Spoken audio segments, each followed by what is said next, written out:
kumbaga, hindi ko po plinano na mag-aral sa Leeds. Orasan niyo ako para tayo Minalas na. talaga tayo. Natunog to. Natunog to. Hindi naman pas. But when Pastor Rusty told me na kung gusto ko daw mag-aral ng Leeds, though I hesitant, I said yes. Out of obedience po, I said yes. But I have two fears. Una po, yung kaya ko ba? Ibig ko pong sabihin yung expectation, yung baka mataas yung expectation sa akin. Alam mo naman ako, bibukit ako dito. Yun yung unang fear ko na paano pag hindi ko na ibigay yung expectation na hinihingi nila para sa akin. Yun yung nasa mind ko. And secondly, just like everyone of us, yung sa financial. So, syempre, may dalawang anak akong nag-aaral at struggle din talaga financially. But sige, sabi ko, total nandito na rin naman, i-go ko na, gagalingan ko na. So, may tatlong goal ako. My first goal is makarami ng medal. Yun ang pinaka-first goal ko. Makarami ng medal. Para saan? Para sikat ako. Para ako yung, paano ba? Para, ay, ang galing talaga ni Ate Grace eh. Yun yung, kaya hindi nga ako naka-perfect. Yun ang first goal ko. Right intention po. Ay, right intention, sorry. Wrong intention. Doon pa lang, simula pa lang, nandun ako sa wrong intention. Gusto ko makuha ng maraming medal para sikat ako. Para masabihin akong magaling. Yun ang first ko. So, first exam, dinalingan ko talaga eh. First and second exam, no matter how hard I study, 29 lang nakuha ko. 29. Sabi ko, grabe yung grabe yung pagpupursigi ko, yung pagsusunog ng kilay ko. Wala na nga eh. Charot. Pero hindi pa rin, 29 pa rin. Hanggang sa mga sumunod na exam, ganun pa rin ang nakukuha ko. So sabi ko, okay Lord, hindi yan na para sa akin to. May jury engagement naman. Sa jury engagement naman, alam ko ng mga grupo namin yan. Kuya Marvin, Kuya Bon, kasi Eric siya kasi Kuya Ruben. Kung paano talaga binigay namin yung best namin sa jury engagement na yan. Again, ang intention ko, sana manalo kami para kami ang mapalabas, para sikat kaming lahat.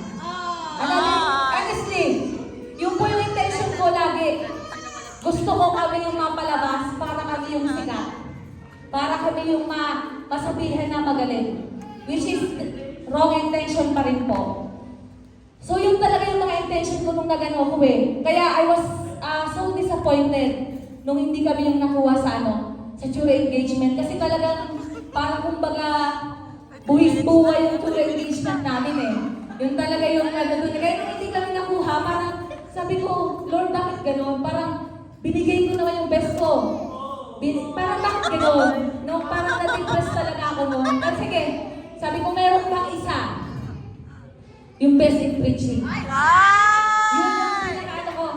Sa best in preaching, Lord, sabi ko, ito na yung last na desire. Ito talaga yung mga desires ng puso ko. Talagang sobrang yung makakuha ng maraming medal, manalo sa jury engagement, at itong best preaching. Itong last, sabi ko, okay Lord, itong best preaching, talagang ito yung the most desires ng puso ko. Pangatlo, sa mga gusto ko, na desires ng puso ko. But sabi ko sa kanya, okay Lord, ano yung purpose mo sa buhay ko? Ano yung plan mo sa akin? Ano yung gusto mong gawin? Para for your glory alone. Yun na yung ko eh. Okay, so, nung nakapila kami doon, habang nasa nagdadasal talaga ako eh, ito na, Lord, sana maging best preacher ako. Ano ba yung plan mo sa buhay ko? Ano ba yung calling ko? Sabi ko, Lord, pag ako ang naging best preacher, I will do it for your glory alone. And then, yung nakita ko, best preaching, kaya kung mapapansin mo, nung tinawag kong best preaching, para akong valedictorian, grabe talaga yung pigit ko. Kasi yun talaga yung most desires ng puso ko. Talaga, always remember mga kapatid, tingnan mo, lahat ng plano ko, lahat ng desire ng puso ko, hindi binigay ni Lord. Bakit? Wrong intention. Amen po. Wrong intention, gusto kong sumikat. Gusto ko ako ang magaling. Amen. Dapat po, lahat ng gagawin natin, isipin natin for the glory of God alone. Hindi sa atin. Kaya pansin nyo, hindi ibibigay ni Lord ang mga gusto nyo. Dahil sobrang gusto mo ibibigay ni Lord? No. yung madaming medal hindi ko nakuha. Yung engagement na pinakakangad ko hindi ko nakuha. Bakit? Wrong intention ako. Pati itong best preaching, Lord, ang prayer ko, ano yung plan mo? Ano yung purpose mo? Bakit mo ako pinag-aral sa Leeds? Ano ay yung calling ko? Binigay po ni Lord. Bakit? Naka-align po sa kanyang will. Amen po. Lahat po ng plano natin, lahat ng desires ng puso natin, hindi ibibigay ni Lord if it's not according to His plan. Amen po. Always remember mga kapatid, na ibibigay ni Lord ang desires ng puso mo kung yun ay naaayon sa kalooban niya. At gagamitin mo for His glory alone. Kaya ito pong best preaching ko, sabi ko, Lord, okay ako naging best preaching. It is for your glory alone. Hindi ito para sa akin, para sa iyo lang. So sa mga susunod po na mag-aaral ng list, ang may advice ko po, don't aim na makakuha ng maraming medal.